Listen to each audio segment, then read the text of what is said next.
Eckhart Tolle. I watched a lecture in which Eckhart Tolle used a meditation technique, like the Kundalini, or Shavasana, to focus on the spiritual energy that flows naturally within to live in the now. Through practicing his mental exercise routine, one can attain a heightened awareness. Then they will be living in the moment without adding their interpretation onto what they perceive. He said that so many people are so caught up in their own heads identifying with, or putting meaning to things that they are attached to, that this creates the ego, which separates one from their inner spatial awareness, or God consciousness. When a person is faced with inner or outer conflict, they suffer, and when the pain becomes so intense that it becomes seemingly unbearable, an amazing transformation occurs as they transcend their suffering, and they reach a new pain-free plateau, and the agony and torment ceases to be a problem. This is one of the main key factors in practicing meditation, which is to bring on that transformation without having to endure the physical and/or psychological ordeal to reach that pain-free spiritual level and surpass the distress and suffering. The other reason being to retreat from the noisy mind and connect to the God within, which is the main premise towards reaching nirvana, where one brushes aside one's fear of death or the unknown and surrenders oneself to the source, or God. He said that the mind is so caught up on adding meaning to the things that it perceives, basically, what one sees, tastes, touches, hears and feels, that it becomes distorted and dulled. He stated that he tried marijuana and LSD in his past, not so that he could get on down with the kids, and to be seen as hip. It was because he wanted to experience psychedelics, so that he would know firsthand what it was that the youth culture were actually experiencing.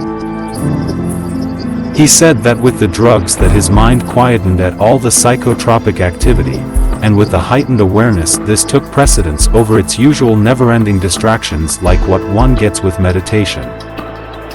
He suggested that when one meditates,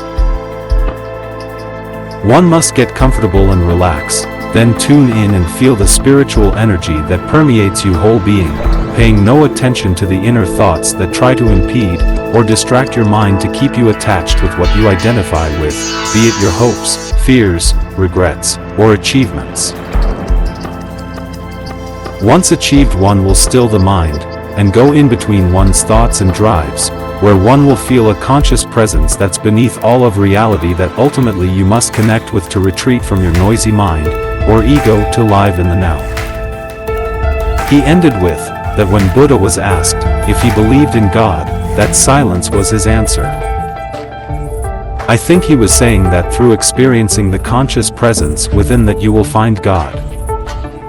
Deepak Chopra. Deepak Chopra's mind/body holistic philosophy states with his hypothesis and practices that God is man, man is God, and that everything is made up of naturally flowing and interconnected energy. He says that we are always changing our bodies, and that we are like rivers as they flow downstream. If you turn your head away from a river, and then look back, it is not the same water, for the water that you looked at previously has moved on downstream. So it is then, just like the river, as we inhale and exhale atoms with our every breath, that we change and modify our physical bodies gradually and completely. We replace our entire bodies every 1.5 years, however, the mind can remember back further than a couple of years, so they suggest that we do not store our mind in our brains, it's in our subtle bodies. Essentially, with modern science they study and observe with the aid of Kirlian photography the ethereal fields that permeate and constantly affect, both negatively and positively, our physical bodies, and our mental and emotional states. They find and unblock blockages in the auras, or the meridians, to heal the subtle body to access physical health. Ultimately, we discard and renew our corporeal bodies several times throughout our lives. So we have no reason to fear death when it presents itself to us, and also of course because we are all constituents of a holistic presence, sharing planet Earth together in an interconnected, conscious, living universe. Rupert Sheldrake. I watched a lecture from Rupert Sheldrake today, and it was great as he touched on a lot of subjects such as telepathy, astral projection, near-death experiences, poltergeists, reincarnation, physical mediums and life after life. He had obviously been doing his research as he began with the paranormal should be seen as normal, and that scientists were bogging themselves down with their outdated scientific dogmas. Basically, if the glove didn't fit in with their beliefs, they were hogwash or taboo, and so the people who decide to fund the scientific projects are prejudiced, shuttered, blinkered, or dysfunctional, so they don't fund them, even though most people would like to solve these spiritual enigmas. Rupert suggests that telepathy happens, and that it has been proved and is common throughout the world, and so are many other paranormal experiences, hence making them normal, not paranormal. He believes that consciousness exists in fields much like that of a magnet or mobile phone, and that our minds are not inhibited by our corporeal flesh, proving the scientific materialists wrong in that consciousness can exist outside of our physical bodies. After that, he proposes that we could have consciousness in two states outside the normal waking consciousness, as dream states and outer body experiences. He says that our dream states and astral bodies experiences are similar to the anecdotal events of near-death experiences. Basically, in the dream body state we can witness ourselves in different surroundings, we can even fly, and in a lucid dream state one can actually decide how to react to, or play out the dream as it happens. This all shows that there can be more than one state within and outside our physical bodies. Further, the astral body can, and has been known to influence a dog to bark, or even be witnessed by waking conscious beings because they can see the energy body when they were in a certain place, thus giving the experience objectivity like John encountered in his entries with Raven. He then backtracked when he said that out-of-the-body experiences do not prove that you come out of your physical body, it could be a telepathic link to someone living, hence giving the illusion that consciousness can disassociate from the physical body and exist independently. He swiftly gets into near-death experiences. And he says that modern research states that there is no brain activity when the subjects are having these experiences. So he suggests that the scientific materialists that believe that all conscious activity is coming from the brain, and that when the brain ceases to function that consciousness follows suit is simply not the case. He thinks that when we die that we leave our physical bodies behind, and that we enter some kind of dream state, and this was the closest that he got when dealing with the afterlife, apart from his experiences with the physical mediums, that is. After that, he talks of poltergeist activity, and he proposes that stressed out teenagers and not restless spirits often create the poltergeist experiences, e.g. objects moving around, etc. When speaking on reincarnation he doesn't say that it does not exist, just that there is not enough evidence to rule out the one or the other. He continues with that not all the memories of a past incarnation are present in the new incarnation, and that we can and often do change sexes from one life to the next. Further, we do have a set of memories that are in accordance with our present incarnation that usually force out the past life memories around the age of 5 to 7. He then uses his own theory that morphogenic fields resonate with our current, or developing field that goes on to make up the new body and personality, and that memories could be handed down from one, or several crossed over spirits and were not reincarnation after all. He spoke of physical mediums conjuring up lights, and even a disembodied hand that moved and danced across the table between the spiritual circle.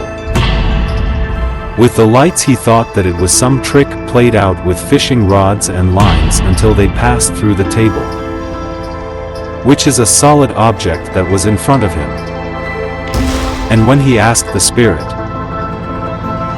via a medium, if he could be touched by the disembodied hand, the medium told him to ask it, and he did, So the hand moved across the table, went behind him, tapped him on his shoulder, passed by him as it went back where it came from, and he could not see a way that it could be trickery. He asked if the experience could be carried out in the light, or with inferred cameras, but the host said it only works in the dark. He puts forward that just as the poltergeist activity had caused objects to move with the aid of a teenager's unconscious mind, could not the same be happening with the spirit lights and the disembodied hand? On the whole, were the mediums unconsciously causing these apparitions and effects to take place? I must say that I think that his own opinions, and his overactive logical mind did hold him back from remaining objective, but he is on the right track, and with his own research and experience that he believes that consciousness exists beyond physical life, so for me he is a spiritual pioneer. He also suggests that our bodies are unforming and reforming in Planck time like the frames on a film reel as they move through a projector, and that like the film on the screen it happens so fast that we don't see it with our eyes. He says that there is no time, for it is energy feeding back information to our minds that create the illusion of time. He reiterates that everything in the universe is entangled, every proton, electron, quark, even the energy that's bubbling up from below the surface is part and parcel of the whole. He believes that we are all information in the structure of space, and that we have self-awareness from the information as it projects out, then loops back in on itself. It seems that he does not believe in intuition, for he believes that through meditation one can connect to all the information of the universe, which enhances one's self-awareness. As the universe spirals out with its expansion, it leaves information behind on the magnetic fields, and because the universe is interconnected we connect to it, and this gives us our memories. Basically, he states that our memories are not in our heads, they are external. Further, he professes that because we are unforming and reforming ourselves that we could skip parts of the process and eventually reformulate at will, and that we could travel this way through the wormholes in a form of teleportation, and when we redo ourselves we could also change our memory pattern and get rid of sickness, diseases and tumors. He asked rhetorically, that do we not already do this with placebos and spontaneous remissions? The medium's perspective.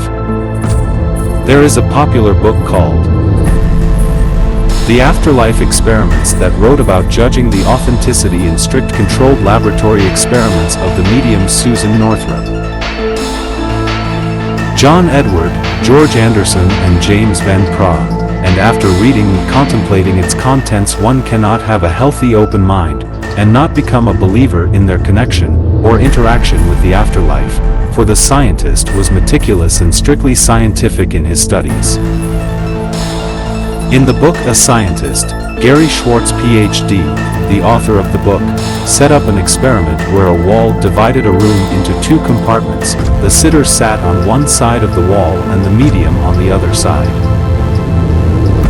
There was a seat at the end of the division where a person sat where they could see both the medium and the sitter, and when the experiment was carried out the person at the head of the dividing wall, or compartments observed and took notes. The medium said what they saw, or heard, and the sitter either nodded, or shook their head, positively, or negatively for the answer, you know, like, there is a deceased aunt, or a granddad coming through on one side, and a shake, or nod of the head in response on the other. When the experiments were over, the average percentage was 85% true that the mediums were connecting to the spirit world. One thing that does have me wondering with modern mediums that I have read is their views on God. Now, it's uncanny that all, but one of the mediums that I have read has had a religious upbringing, and although they have shifted into spiritualism, they have held on to their beliefs in their original gods. However, they do not believe in the teachings of one God, for they seem to be religious pluralists, as their God is more loving, gentle, and is not at all prejudiced. They seem to have taken the best from the best of their otherworldly experiences, and also from the current accepted religions from a varied plethora of popular cultural beliefs. When the mediums ask afterlife questions, the spirits are usually evasive, plain stubborn, or perhaps they just do not know the answers to the ageless enigmas that the mediums ask. Spirit dictates through the mediums to just send their messages untainted to their loved ones, and to not venture beyond their graves by asking stupid abstract questions until it was their time to cross. When speaking of heaven, I tend to think that we all go to the same place spiritually, if not the same location. Some of us go to hospitals, others gardens, still others waiting rooms and other meeting, or popular places, etc., but they all meet their post-mortal relatives, or spiritual guides at the crossing to ease them through to the other side of the veil, which is in accordance to information gathered from near-death experiences and hypnotic regressions. They say that heaven is multidimensional, and that the evolution of the soul dictates where we end up.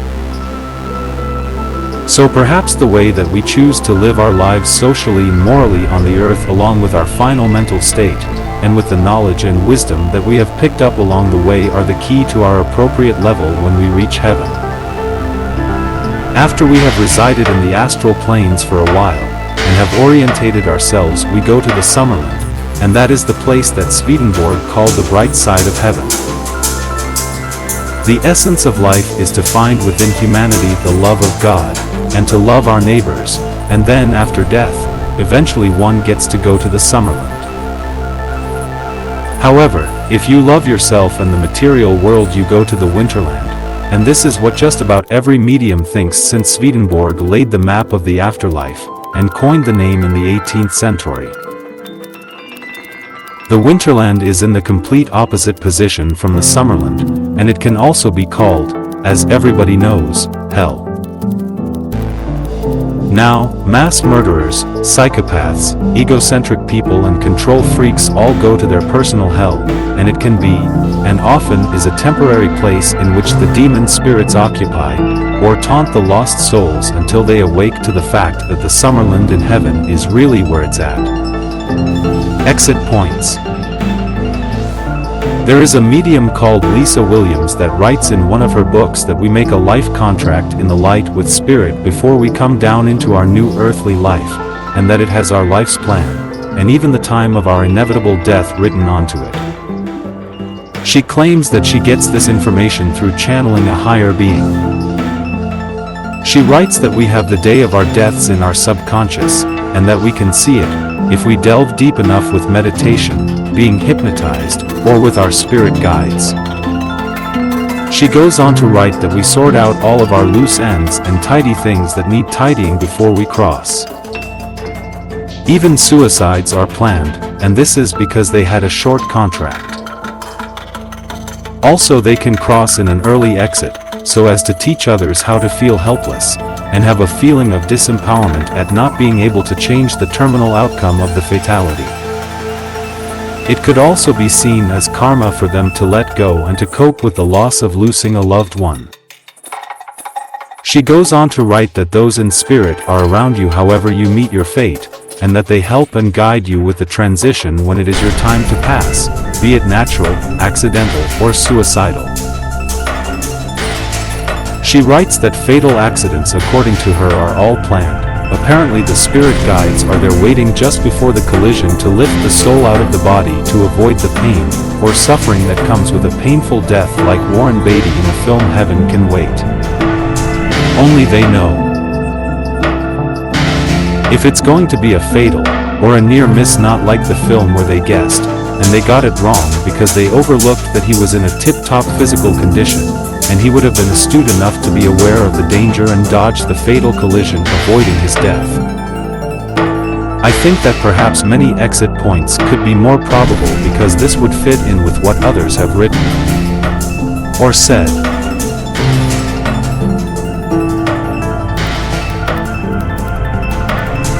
And maybe we have a potential life and an actual life that is running together.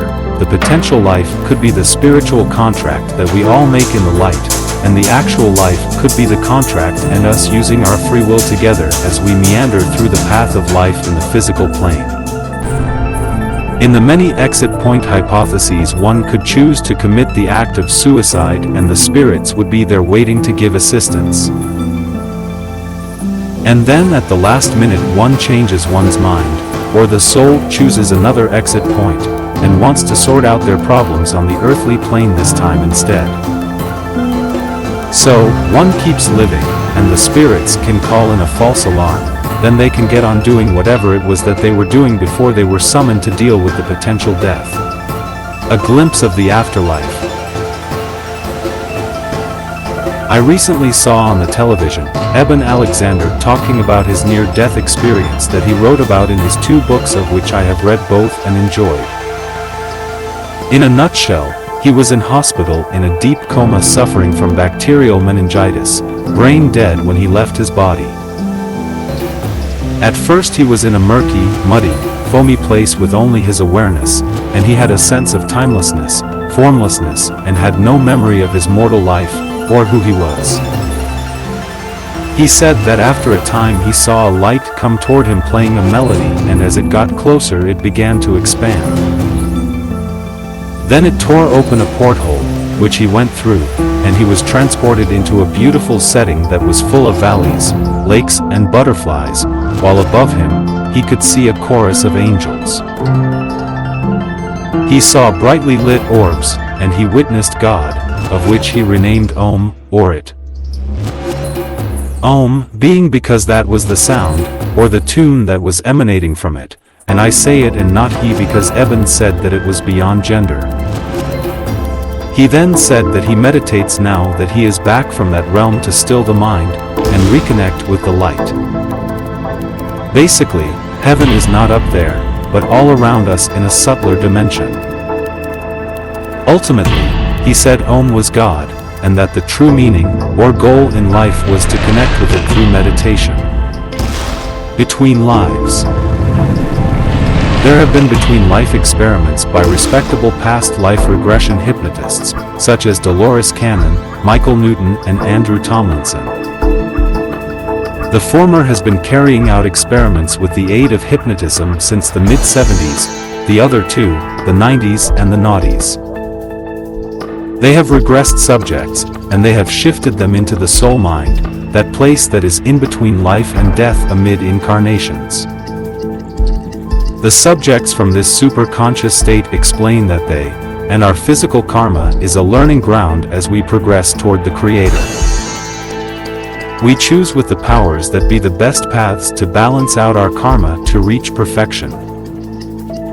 The superconscious beings take only a portion of their souls when they reincarnate into the physical planes, and they become passive, or dormant as they meld into their host's superconscious mind and karma. The souls live a cyclic journey of births and rebirths with no recollection of their past lives until at physical death, where they reunite with those that they left behind when they entered their present incarnation. Once reunited with spirit, the soul group mates lick each other's wounds that they have received in their last and past incarnations, and then they get back on track with their soul's spiritual journey. In time they lift above their physical and spiritual karma, and reunite with God. Group reincarnation. I must say that when I went in search of the reincarnation question myself, that all the books that I read were scientific, and the most reputable writers on the subject were Ian Stevenson and Dr. Brian Weiss, who gave a good account with their case studies in their books. However, I won't bog you down with their anecdotal tales, even though in my mind they appeared to be genuine and astounding, as I am only interested in group reincarnation because I have covered secular reincarnation with the Oversoul in the entry that follows. There are people who suggest that we reincarnate in groups, or soul units, and although most of the time we help each other shape our destinies, on a very personal level like self-esteem and self-image, sometimes there are very arduous problems that we must overcome, or comprehend. Just like one could team up and solve an enigma in pairs, or threesomes, so it is that we come down and solve our personal mysteries together. We do this socially and psychologically on a day-to-day basis, and some problems are carried over through several lifetimes in heaven and on earth until their secrets are unlocked, understood, and integrated into their current-day mindsets. From time to time we come down as close family and friends, and we also come down in higher numbers as a group and change the world's view philosophically, or even politically. In the former, they can be your spouse in one life, and a kin, or even an aunt, or a friend in another.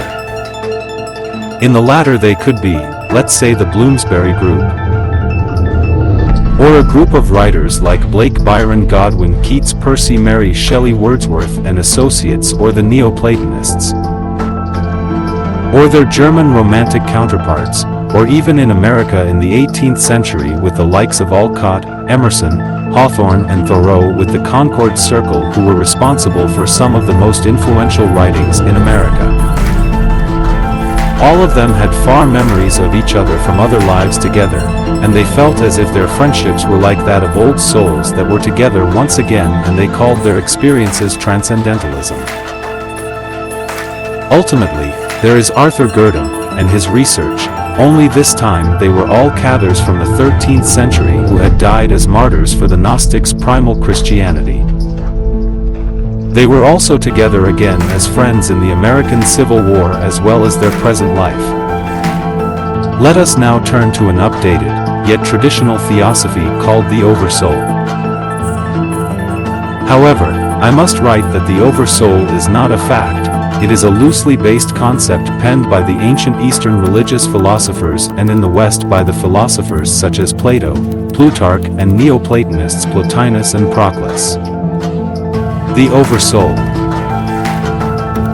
Ralph Waldo Emerson in 1841, who was influenced by the Eastern religions and Western philosophers, wrote an essay, which people still study and take from today.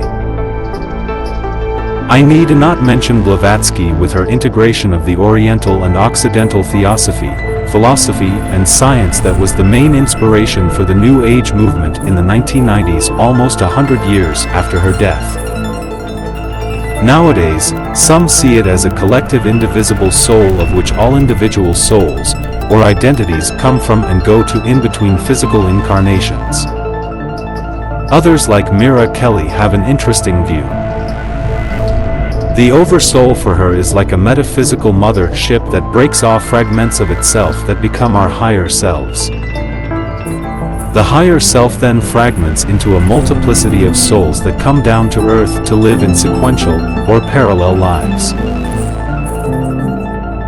The former, one after another throughout human history, and the latter, within approximately the same time zone, and their common goal is to absorb their experiential knowledge and pleasure from their lives and then to take it back at death to the Oversoul. Mira also says there is no time, that everything is happening all at once, and she states that quantum physics backs her up on this with their findings in the subatomic world. She suggests that we can even interact through hypnosis, or sending love energy through our meditations to our parallel lives for growth, or healing purposes. Further, as there is no time, we cannot only interact with our parallel lives, but we can connect with our past lives, and she says that once we connect with our past lives we can send positive messages and heal them. She does believe that the soul's journey can appear to be linear, progressively hopping from one life to spirit and then on to the next, but this for her is an illusion since everything is happening all at once. Basically, you are not only able to change the mistakes of your present life and future choices, but as I wrote briefly above, with her theory of timelessness you are able to change the negative mistakes of your past. She says when speaking of how new souls come into creation is that God, the source, or the universe becomes aware that it needs a new soul to fill the emptiness because creation is lacking something, and so it fulfills this need with a brand new soul. She eludes the time contradiction with her return to her concept of timelessness when she says that the all that is, sees that it has a part missing, and so it creates a new soul, a soul that has always been there and needed. She She uses this concept to say that we cannot be failures in life because we were always there and needed, and we are part of the whole and created by God, so therefore we are perfect. I was left wanting with Mira. So I looked up the Oversoul on YouTube and Google to take it further, and I got a good example from an authority figure on the subject who gives an eclectic lecture, then a meditation exercise, so one can not only understand, but experience the Oversoul in the now, in person. Essentially, for her, it is not some metaphysical mothership that we come from and go back to before and after death. It is the spiritual part of us that comes from God.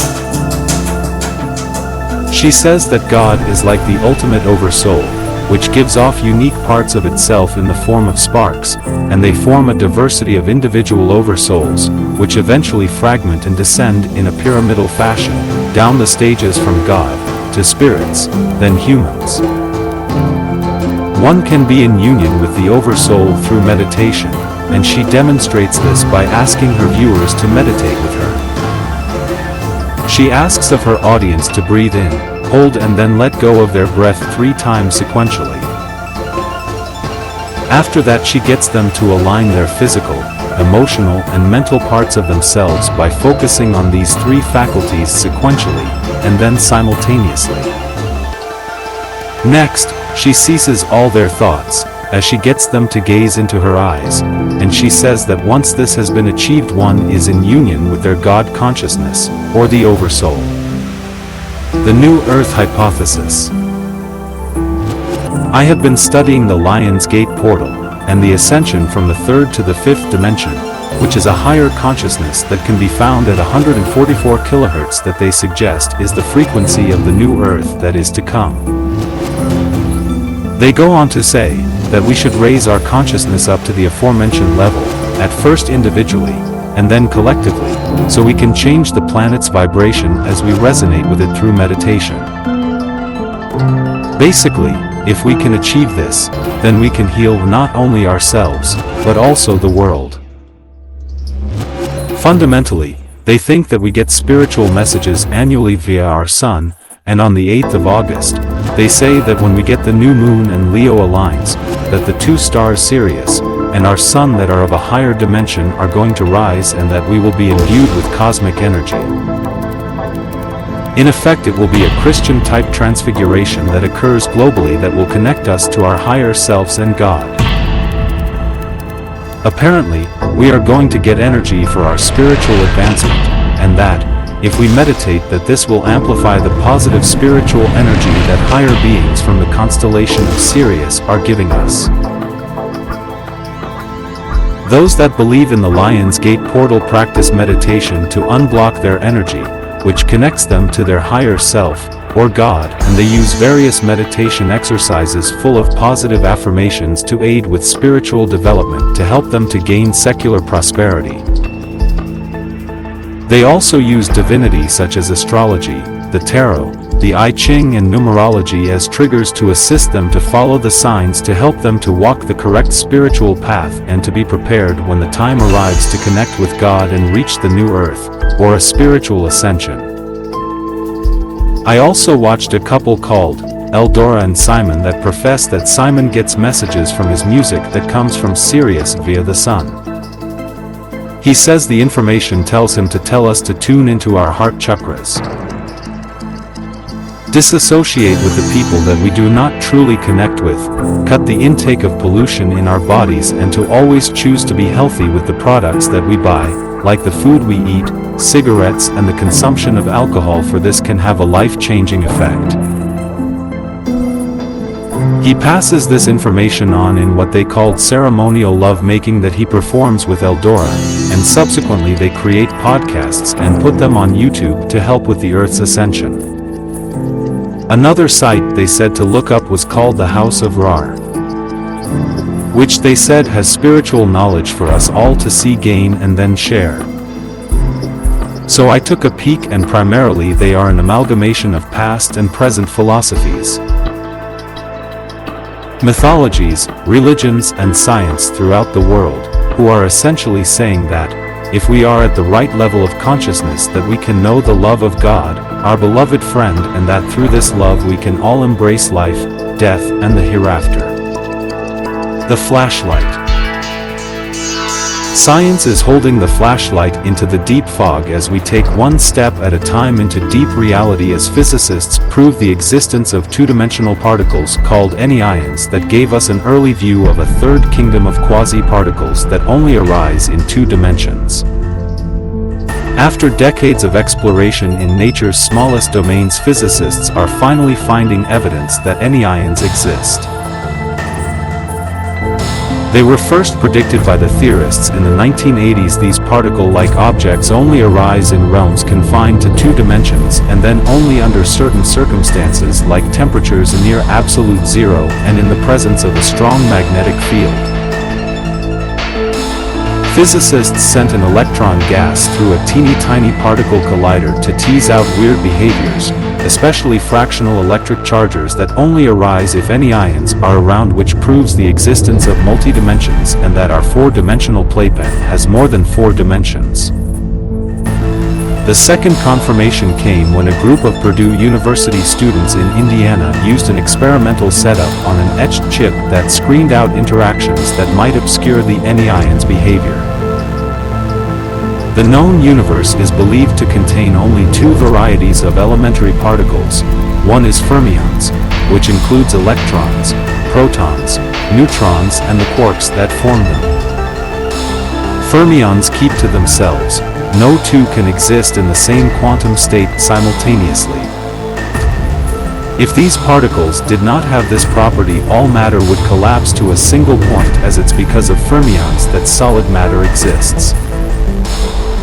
The rest of the particles in the universe are bosons, a group that includes particles like protons, the messengers of light, and radiation, and gluons, which glue quarks together. Unlike fermions, two or more bosons can exist in the same state at the same time. They tend to clamp together, and it is because of this clamping that have lasers, which are streams of protons occupying the same state. If a fermion orbits another fermion, its quantum state remains unchanged, and the same goes for a boson. Anyons are different. If one moves around another, their collective quantum state shifts, and it may require 3 or even 5 or more resolutions before the anyons return to their original state. This slight shift in the wave acts like a kind of memory of the trip. Wilczek points out that anyons represent a whole kingdom containing many varieties with exotic behaviors that can be explored and harnessed in the future. The universe, or our observed reality, is not a true sense of the true reality. It's just what we see inside the box. In a nutshell, subparticles and neurons don't exist when they are not being observed, and our reality is an adaptive fiction. It is just what you think that you see, and a contemporary version is that we shouldn't believe that we have all the answers, as all theories have gone out the window. Like turtles upon turtles ad infinitum. Just below or outside of reality at 10 to the power of minus 33 and at 10 to the power minus 44 is outside the box, and because of this, space and time is outdated. Fitness functions are an illusion.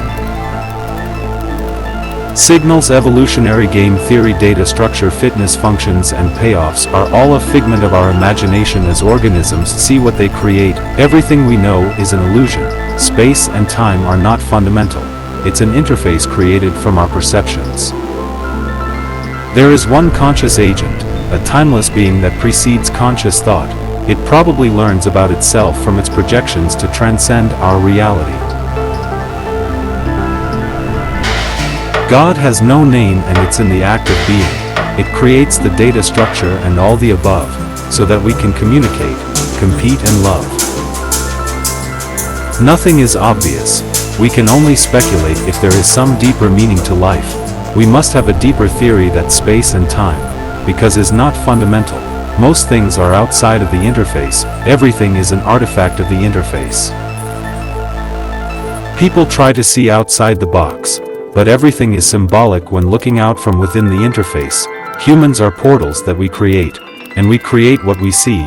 The more complex the organisms, the more complex the consciousness. Your face is a date structure that is inside me. I create your face, which is a portal to consciousness. We perceive and create reality on the fly, and when we look away we delete it, and when we look back we recreate it.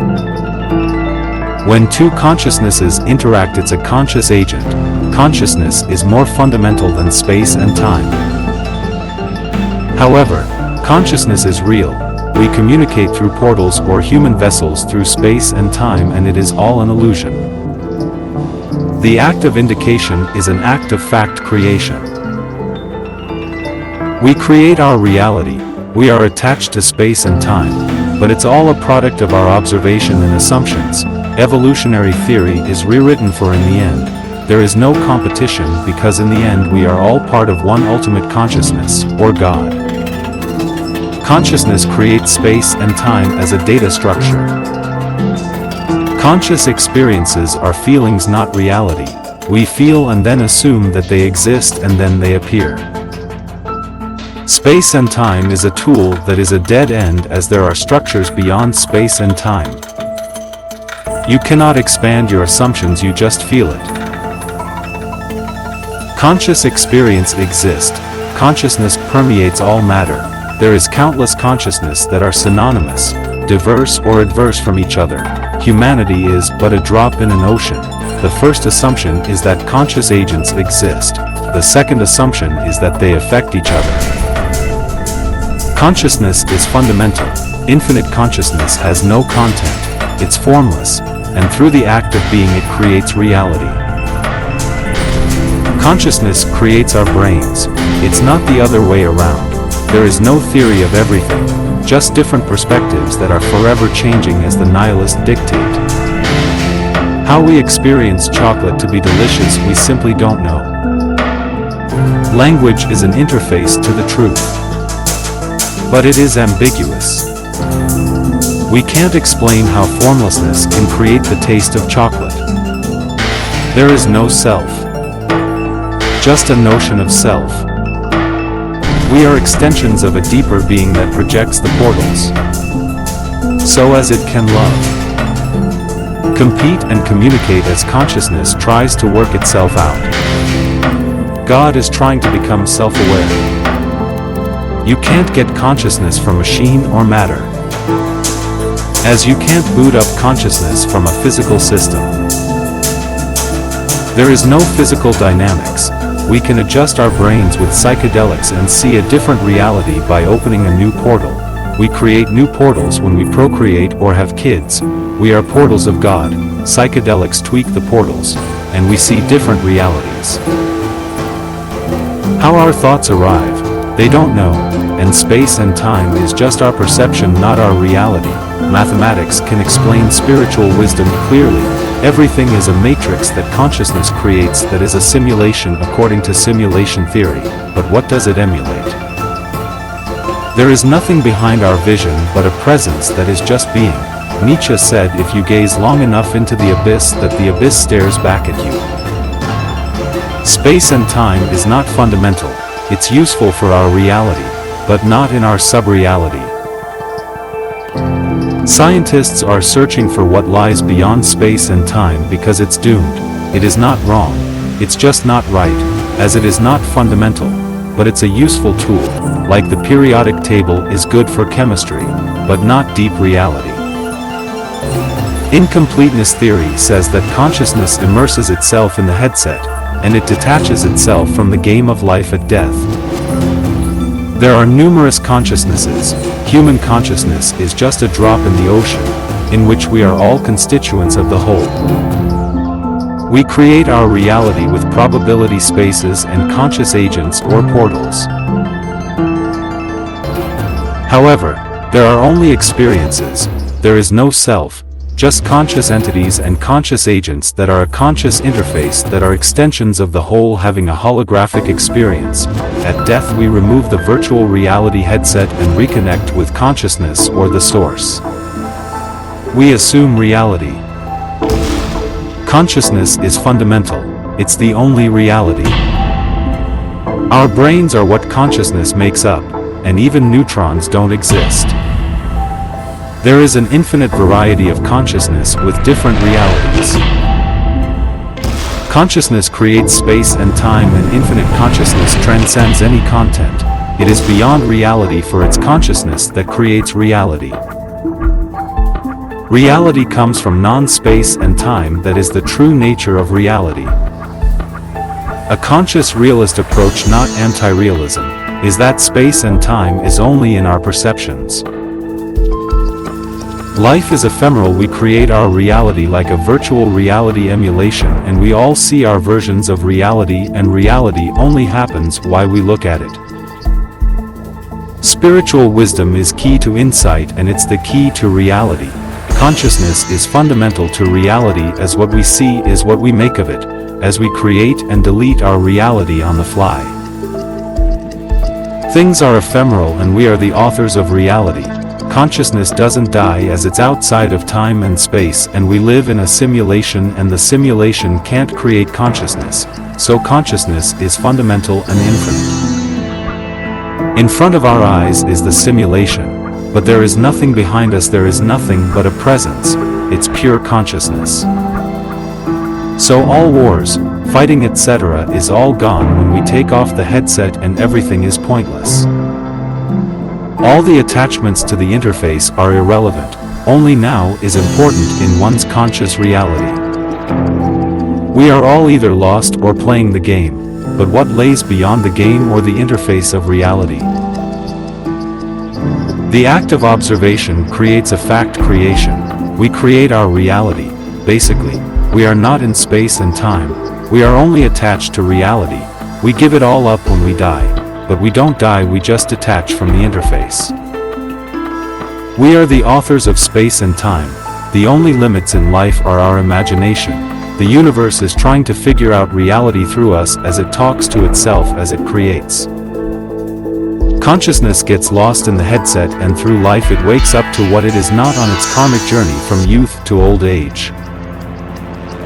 Spirit is beyond conceptual report and beyond conception. So the cream of spiritual wisdom is to be yourself, as the truth is never-ending exploration, like the infinite ordeal of the donkey and the carrot. Space and time is an illusion. We must go beyond it to understand reality, but the act of being is the true path, and it's beyond a conception and non-conceptual reality framework. However, let me put forward a hypothesis that can place us on the path to reality. Consciousness cannot be created from within reality, but reality can be created from consciousness according to the latest scientific, theoretical, mathematical findings and research. Therefore, consciousness is a non-reality, and it's outside of space and time and creates reality. How it does this is by creating portals or conscious agents that are extensions of itself, who in turn as humans and/or life create an interface of what we assume is our reality from our feelings with our assumptions.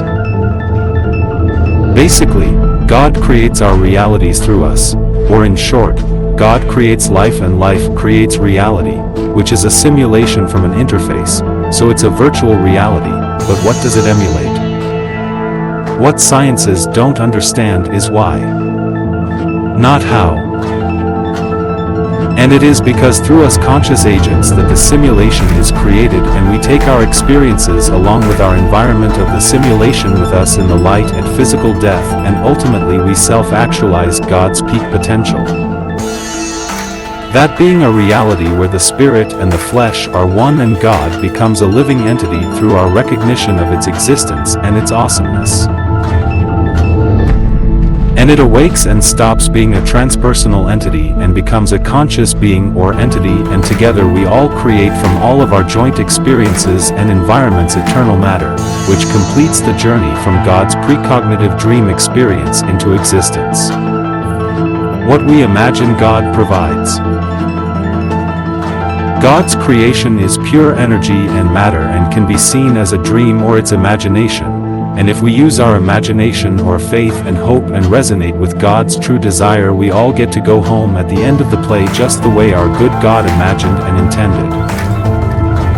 So if you have led a virtuous life with an ever-loving open honest heart devoid of sin and temptation and have mastered your inner and outer demons and found your karmic fruits by finding inner and outer love, peace, harmony, truth, respect, wisdom, or balanced your mind, body and soul on your karmic journey, which fruits are tolerance, compassion and unity with God's Spirit or whatever you imagine your Creator to be. At the end of the day, when push comes to shove, it does not matter the path that you have walked as long as it has a good heart. Then I will imagine that we all end up together because the like attracts the like on the heavens and on earth in eternal matter in a never-ending future that unfolds just the way God imagined it. And its ultimate quest is to become an individual and one free immortal spirit as one with all and everything in love and peace, which can be attained by finding bliss in your heart that creates its ultimate desire. Eternal matter, spiritual utopia or heaven, where all life and creation's echoes sound deep into the dark and all hearts are one heart, one love, and are guided and nurtured by the light, which is God's wisdom that can be attained objectively and subjectively by listening and or connecting to Spirit or our good God's heart within their perfection, and in heaven where it's surrounded by friends or equals. So it created the heavens and the earth. So we and the universe are not so much God's creation but its imagination. Whatever you imagine is where you will end up when you relinquish your physical body for a more subtle spiritual body in the hereafter, for just like in life, what you imagine you get. Thus it is then for each and every one of us, for we all make our beds and we have to lie on them for the rest of eternity. Basically, in a nutshell, if your God is good and you follow or lead your life by its own example, then no matter who you think is at the helm, all races, genders and creeds get to go to heaven and sit at the side of our Creator. An apple does not get absorbed back into the tree, just like the soul doesn't get absorbed back into the source.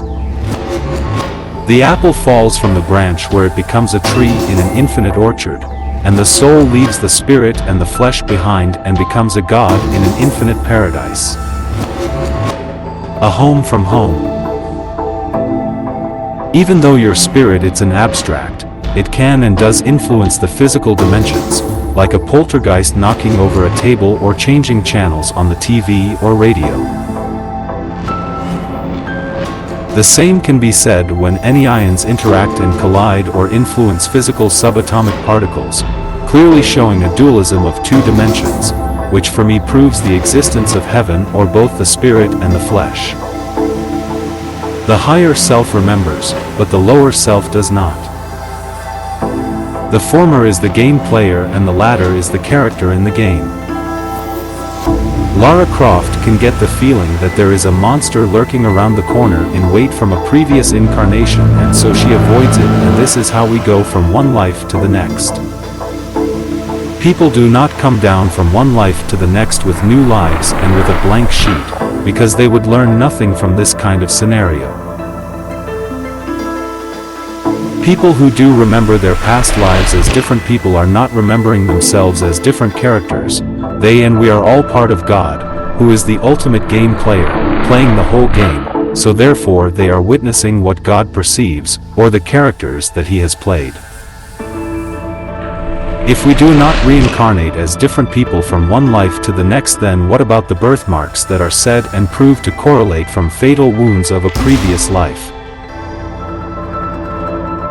For they go hand in hand with the far memories of that past incarnation where the subjects were someone else with a set of different experiences. This you can find in Ian Stevenson's book on the subject called Biology and Reincarnation. Taking this into account, perhaps knowledge taken from the experiences of far memories and hypnotic regression are really past life memories too? Further, soul groups, where people meet up from one life to the next, witnessed by regression, or far memories, show us that we do in fact live as different people in different lives in different or progressive incarnations.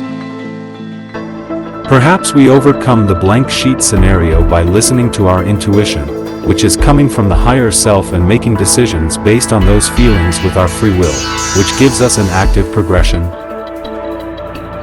We are subjective because our outer reality is not but a biochemical interpretation of our brains that come in through the senses. Out there is inside our heads. Proof of this is because different animals have different perceptions of so-called reality. What about if you walk into a wall and damage yourself in the process? Is that subconscious? Why don't you kick a wall until you break your foot and then tell yourself that it's all in your mind? Talking frankly, and I think it is the closest to what is actually taking place, with no disrespect to anyone else and their views, I think that we are on a human path of growth, change, self-discovery, and understanding. Whether there are many paths or a very complex one, I do not know, but what I do know is that you should always aim for what is a good all-round choice, or action for everyone concerned, and that will always be a plus. Life is kind of like the Matrix, only instead of being humans that are born into the Matrix to create energy for the machines, you are spirits and you are born within humanity, so as you can create energy and then carry it back over with you into the light. Let's not mislead you, let us have it straight. You are spirit before you are born, spirit while you are here, and spirit after you leave here, so you are not on this earth to find your spirit. No. You are here to embrace your humanity and then to impress it onto your spirituality so as you can take it back with you into the light.